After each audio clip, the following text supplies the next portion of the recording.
ਵਰਹਿਮਤੁਲਾਹ ਵਰਕਾਤੂ ਦੋਸਤੋ ਤੁਸੀਂ ਵੇਖ ਰਹੇ ਹੋ ਹਸਤਾ ਵਸਤਾ ਪੰਜਾਬ ਟੀਵੀ ਇੰਟਰਨੈਸ਼ਨਲ ਤੇ ਅੱਜ ਜਿਨ੍ਹਾਂ ਨੇ ਲੋਕਾਂ ਨੇ ਇਸ ਸਾਡੇ ਚੈਨਲ ਨੂੰ ਸਬਸਕ੍ਰਾਈਬ ਨਹੀਂ ਕੀਤਾ ਸਬਸਕ੍ਰਾਈਬ ਕਰ ਲੈਣ ਤੇ ਇਹਨੂੰ ਵੀਡੀਓ ਨੂੰ ਸ਼ੇਅਰ ਵੀ ਕਰਨ ਤੇ ਅੱਜ ਤੁਹਾਨੂੰ ਫਿਰ ਅਸੀਂ ਲੈ ਕੇ ਚੱਲਾਂਗੇ ਪਾਕਿਸਤਾਨ ਤੇ ਪਾਕਿਸਤਾਨ ਹੋਣਗੇ ਸਾਡੇ ਨਾਲ ਹਕੀਮ ਮੁਨੱਵਰ ਸਾਹਿਬ ਉਹਨਾਂ ਨਾਲ ਕੁਝ ਐਸੇ ਦੌਰ ਦੇ ਬਾਰੇ ਗੱਲ ਕਰਾਂਗੇ ਜਿਨ੍ਹਾਂ ਨੂੰ ਜਿਹੜਾ ਫੌਜੀ ਦੌਰ ਗੁਜ਼ਰੇ ਸਾਡੇ ਮੁਲਕ ਦੇ ਉੱਤੋਂ ਕਿ ਉਹ ਸਾਡੇ ਕੈਸੇ ਬਿਹਤਰ ਸੀ ਮੁਲਕ ਲਈ ਕਿ ਨਹੀਂ। ਇਸੇ ਤਰ੍ਹਾਂ ਹੀ ਅੱਜ ਸਾਲ ਨਾਲ ਪਹਿਲੇ ਅਸੀਂ ਗੱਲ ਕਰਾਂਗੇ ਅਯੂਬ ਖਾਨ ਸਾਹਿਬ ਦੇ ਬਾਰੇ ਦੇ ਵਿੱਚ ਕਿ ਉਹਨਾਂ ਦਾ ਦੌਰ ਕੈਸਾ ਸੀ। ਚੱਲਦੇ ਆ ਤੁਹਾਨੂੰ ਲੈ ਕੇ ਪਾਕਿਸਤਾਨ ਤੇ ਹਕੀਮ ਮੁਨੱਵਰ ਸਾਹਿਬ ਕੋਲੋਂ। अस्सलाम वालेकुम वरहमतुल्लाह वबरकातुहू। वालेकुम सलाम रहमतुल्लाह। हकीम साहब की हाल जे तुहाडा?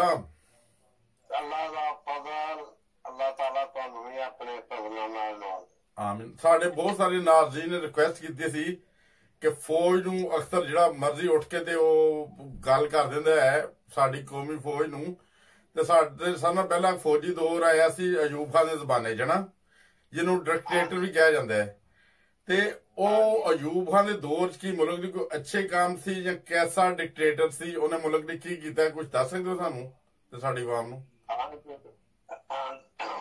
अस्सलाम वालेकुम। वालेकुम। अयूब खान दा दौर पाकिस्तान दी तारीख दा बेहतरीन दौर है। सही 1958 दे विच बरसरे इक़्तिदार आया मार्शल लाला। पाकिस्तान एक जरी मुल्क है, इंदा ज़राअत दे नाल बड़ा तल्लक है।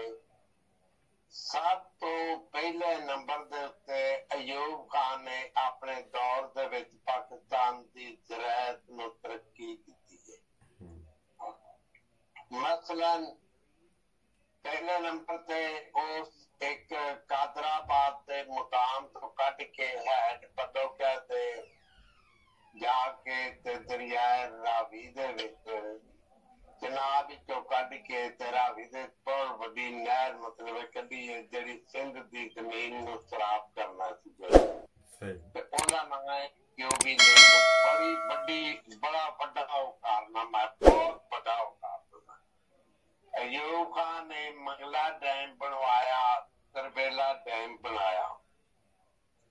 अयूब खान दे दौर दे विच यूनिवर्सिटी फैसलाबाद कायम हुई जेड़ी दुनिया दे विच एग्रीकल्चर यूनिवर्सिटियां दे विचों ए यूनिवर्सिटी एडी वड्डी है कि 7वें नंबर ते है।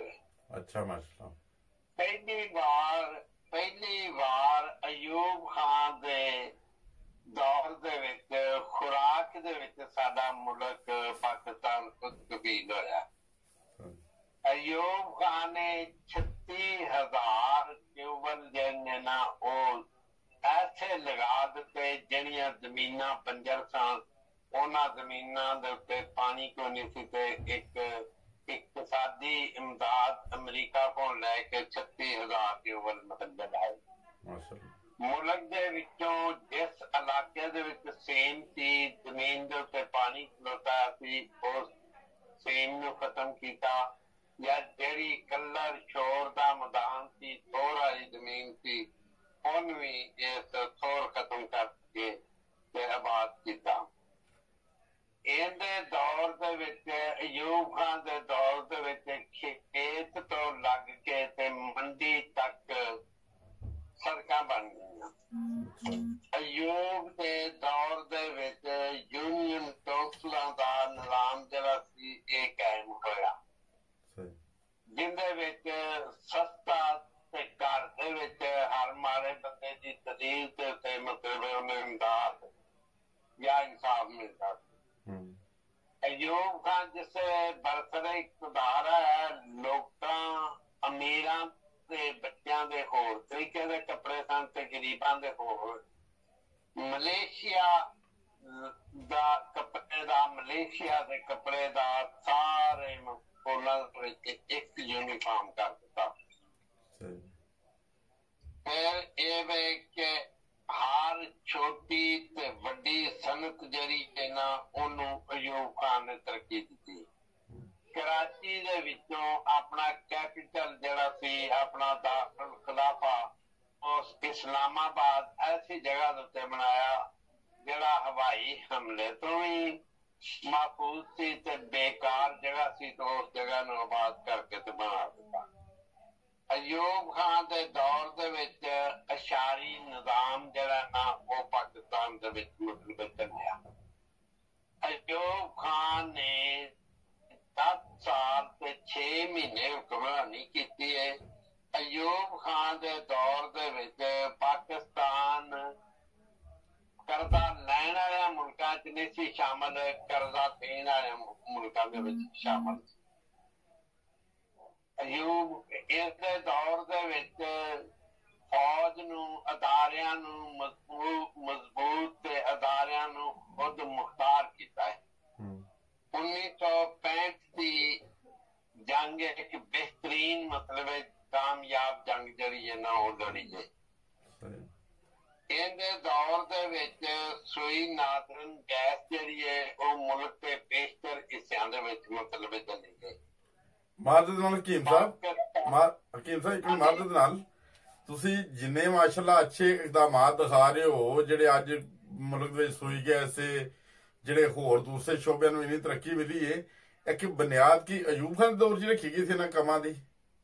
ਇਹ ਸਾਰੀ ਜਿਹੜੀ ਸੂਈ ਨਾਦਰਨ ਗੈਸ ਹੈ ਇਹ ਅਯੂਬ ਖਾਨ ਦੇ ਦੌਰ ਦੇ ਵਿੱਚ ਹੀ ਦਰਿਆਫਤ ਹੋਈ ਤੇ ਉਹਦੇ ਦੌਰ ਦੇ ਵਿੱਚ ਇਹ ਮੁਲਕ ਚੱਲੀ।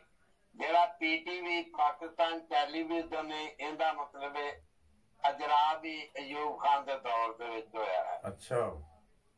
ਜਰਮਨੀ ਨੇ ਪਸਮਾਨਦਾ ਸੀ, ਜਰਮਨੀ ਨੇ ਪਾਕਿस्तान को इमदाद मंगी सी ते अयूब खान दे दौर दे विच पाकिस्तान ने 15 करोड़ जिहड़ा सी ना ओ जर्मनी नूं इमदाद दे तौर ते दित्ता सी ते जर्मनी ने जिहड़ा खुशनुदी दा लैटर लिखिया सी अज भी पाकिस्तान दी वजारत खारजा दे दफ्तर दे विच। अच्छा।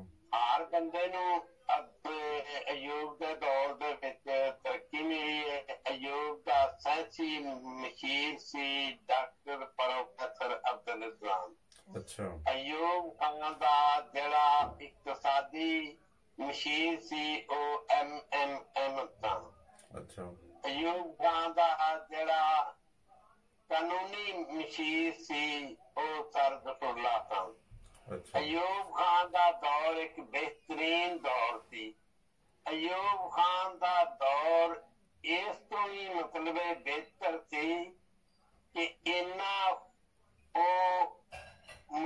खुद कफील अपने आप में बनाना चाहता सी। अपने गिलास दे विच अगर पानी पींदा सी ते जिन्ना उस पीना हुंदा सी ना उन्ना ही सिर्फ पानी पांदा सी, पानी जाया होण तो बचांदा सी। अच्छा।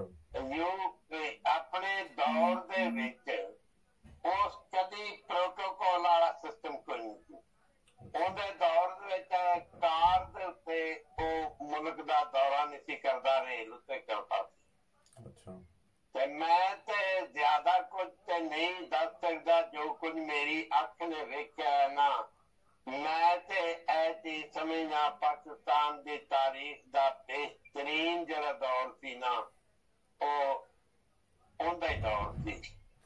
ਉਹਨੂੰ ਭਾਵੇਂ ਤੁਸੀਂ ਆਮਰ ਸਮਝ ਲਓ, ਭਾਵੇਂ ਉਹਨੂੰ ਤੁਸੀਂ ਜਮਹੂਰੀ ਬੰਦਾ ਸਮਝ ਲਓ, ਉਹ ਜਿਹਨੀ ਤੌਰ ਤੇ ਮਤਲਬ ਜਮਹੂਰੀਅਤ ਦੇ ਖਿਲਾਫ ਸੀ, ਖਿਲਾਫ ਨਹੀਂ ਸੀ। ਉਹ ਇਹ ਸਮਝਦਾ ਸੀ ਕਿ ਜਿਸ ਜਮਹੂਰੀ ਨਿਜ਼ਾਮ ਹੁੰਦਾ ਤੇ ਮੁਲਕ ਦਾ ਨੁਕਸਾਨ ਹੁੰਦਾ। ਮੈਂ ਮਿਰਜ਼ਾ ਸਾਹਿਬ ਜ਼ਿਆਦਾ ਕੋਈ ਤੇ ਨਹੀਂ ਜਾਣਦਾ, ਬਹਰ ਹਾਲ ਲੋਕ ਯਾਦ ਕਰਦੇ ਨੇ ਉਹਨਾਂ 10.5 ਸਾਲਾਂ ਨੂੰ ਜਿਹੜਾ ਅਯੂਬ ਦਾ ਦੌਰ ਸੀ। ਹਕੀਮ ਸਾਹਿਬ ਮੈਂ ਕੋਈ ਸਿਆਸੀ ਬੰਦਾ ਵਾਂ ਤੇ ਨਾ ਹੀ ਕੋਈ ਮੇਰਾ ਇੰਨਾ ਮਤਲਬ ਇਲਮ ਹੈ। ਮੈਂ ਜੋ ਕੁਝ ਆਪਣੀ ਅੱਖ ਨਾਲ ਦੇਖਿਆ ਹੈ ਨਾ ਉਹ ਮੈਂ ਮਿਰਜ਼ਾ ਸਾਹਿਬ ਮੈਂ 4 ਵਾਰ ਲੰਦਨ ਦੇ ਵਿੱਚ ਗਿਆ। मैं 4 बार लंदन ਦੇ ਵਿੱਚ ਗਿਆ ਹਾਂ। ਅੱਛਾ। ਮੇਰਾ ਹੋਰ ਵੀ ਬੜੇ ਵੱਡੇ ਮੁਲਕਾਂ ਦੇ ਵੀਜ਼ੇ ਹਨ, ਲੇਕਿਨ ਮੈਂ ਬਾਹਰ ਇਸ ਤੋਂ ਨਹੀਂ ਜਾਂਦਾ। ਅਗਰ ਲੋਕਾਂ ਦੀ ਮੈਂ ਤਰੱਕੀ ਜਾ ਕੇ ਵੇਖਾਂ ਤੇ ਮੇਰੇ ਦਿਲ ਨੂੰ ਤਕਲੀਫ ਹੁੰਦੀ ਹੈ ਕਿ ਕਾਸ਼ ਕਿ ਮੇਰਾ ਮੁਲਕ ਵੀ ਇੰਜ ਕਰਕੇ ਤਰੱਕੀ ਕਰਦਾ।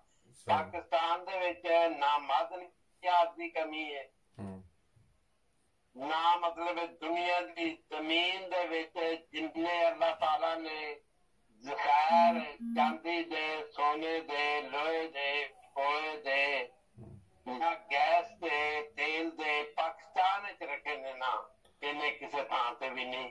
ਤੇ ਸ਼ਾਇਦ ਅਗਰ ਮੇਰੀ ਇਹ ਕੋਈ ਗੱਲ ਸੁਣੇ ਤੇ ਉਹਨੂੰ ਇਹ ਗੱਲ ਭੈੜੀ ਲੱਗੇ। ਬਸ ਮੈਂ ਇੰਨਾ ਕੁ ਬਿਆਨ ਦੇਣਾ ਚਾਹੁੰਦਾ। ਬਹੁਤ ਸ਼ੁਕਰੀਆ ਜ਼ਾਕਲਾ। ਮੈਂ ਕਿਹਾ ਅਯੂਬ ਖਾਨ ਨੇ ਇੰਨਾ ਕੁਝ ਬਣਾਇਆ ਏ। ਸਾਡੇ ਜਿਹੜੇ ਜਮਹੂਰੀਅਤ ਦੇ ਸ਼ੇਰ ਹੈਗੇ ਨੇ ਉਹਨਾਂ ਨੇ ਬੰਗਲਾਦੇਸ਼ ਬਣਾਤਾ, ਪੂਰਾ ਮੁਲਕ ਹੀ ਬਣਾਤਾ ਇੱਕ ਲਹਿਦਾ।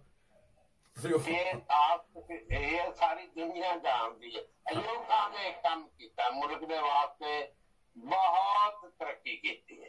ਅੱਛਾ, ਉਹਨਾਂ ਵਾਕਈ ਦੋਸਤੋ ਜੈਸਾ ਕਿ ਤੁਸੀਂ ਸੁਣਿਆ ਹਕੀਮ ਸਾਹਿਬ ਦਾ ਬਿਆਨ, ਅਸੀਂ ਤਾਂ ਉਦੋਂ ਮੌਜੂਦ ਨਹੀਂ ਸੀਗੇ ਜਦੋਂ ਅਯੂਬ ਖਾਨ ਦਾ ਦੌਰ ਸੀ, ਮਗਰ ਉਹਨਾਂ ਜਿਹੜੀ ਉਸ ਦੌਰ 'ਚ ਤਰੱਕੀਆਤ ਦੱਸੀਆਂ ਨੇ ਕਿ ਲੈਣਾ ਜਾਂ ਉਹਦੇ ਬਾਅਦ ਸੜਕਾਂ ਬਣਾਈਆਂ ਨੇ ਜਾਂ ਹੋਰ ਸੂਈ ਗੈਸ ਦਾ ਕੰਮ ਕੀਤਾ ਹੈ ਜਾਂ ਡੈਮ ਬਣਾਏ ਨੇ।